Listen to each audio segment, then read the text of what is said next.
ഇപ്പോൾ ഒരു പ്രൊമോ വന്നിട്ടുണ്ട്. ജിൻഡോയെ ചെറുതായിട്ടൊന്ന് ഏറിക്കയറ്റുന്നുണ്ട് കുടുംബാംഗങ്ങൾ ചേർന്ന്.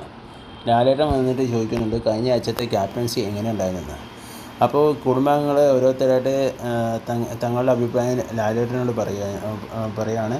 ജിൻഡോ പാവയാണ്, പവർ ടീമിൻ്റെ പാവയെപ്പോലെയാണെന്നാണ് അർജുൻ പറയുന്നത്. റസ്മീൻ പറയുന്നത് ക്യാപ്റ്റൻ തന്നെയാണ് ഇവിടെ എല്ലാ പ്രശ്നങ്ങൾക്കും കാരണമാകുന്നത്. നോറ പറഞ്ഞ ക്യാപ്റ്റൻ തന്നെയാണ് എല്ലാം കൊണ്ടുവന്ന് എത്തിക്കുന്ന, ഒരു വിലയും കൽപ്പിക്കാറില്ല എന്നാണ്.